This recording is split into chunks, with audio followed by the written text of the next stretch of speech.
Ladies and gentlemen, Supreme Court of Florida, please be seated. And welcome to the Florida Supreme Court. We're with Judge Recksiedler. Would you please step up to the podium?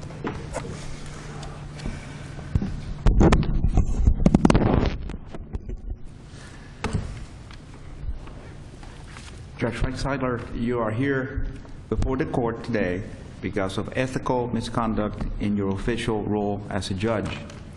I must begin by saying how sad a day this is for you, for us, and for the entire judicial system. At the most fundamental level, you have damaged the public's trust and confidence in our state courts.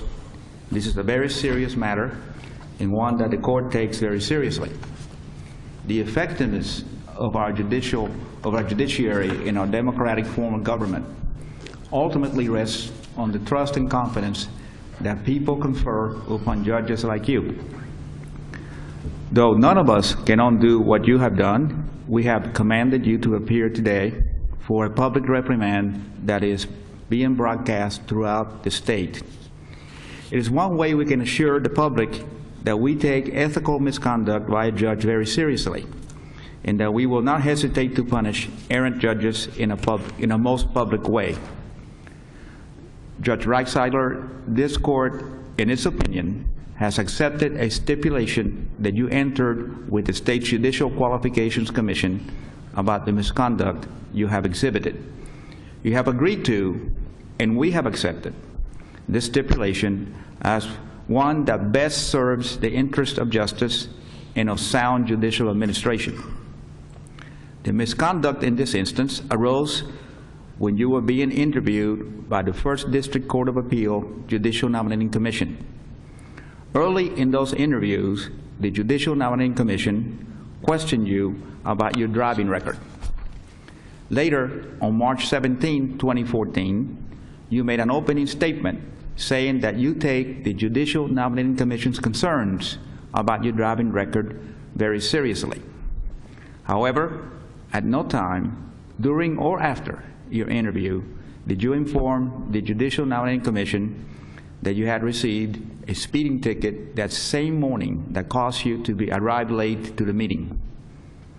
The Judicial Qualifications Commission concluded, and you have agreed, that the incompleteness of your statement on that occasion constituted an ethical violation. On September 18, 2014, you had another interview before the Judicial Nominating Commission, during which the subject of your driving record arose again. Once again, you avoided any mention of the March 17, 2014 traffic citation you had received, even though you later acknowledged you should have mentioned it to avoid confusion and to ensure that the Judicial Nominating Commission was aware you were not trying to avoid the issue.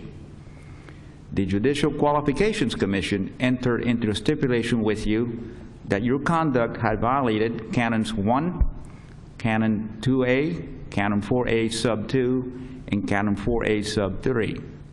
These canons require a judge at all times to act in a manner that upholds the integrity and independence of the judiciary, to avoid the appearance of impropriety, and to avoid engaging in any activity that demeans the judicial office. Candor in a judge is clearly critical. The Judicial Qualifications Commission determined here that your lack of candor may not have involved intentional falsehoods, but was certainly confusing and misleading. The Judicial Qualifications Commission further found that omitting important information requested by the Commission and later providing inaccurate information was inappropriate. Judge Recksiedler, your conduct demonstrated a lack of candor not befitting the high standards of ethical conduct expected of all judges in this state. For these reasons, we hereby reprimand you for your ethical violations. Finally, Judge Recksiedler, we encourage you to review the prior disciplinary cases that this court from time to time has been required to address. You will find a number that have involved a single breach of ethics during a judge's career, with none that followed afterward. We hope that this also will be the case with you. You also will find a much smaller number of cases in which judges did not learn from their mistakes and committed yet another violation. We advise you to remember what our prior cases have consistently held. A second ethical breach by a judge will be viewed much more harshly. Your public reprimand is concluded, and you may leave.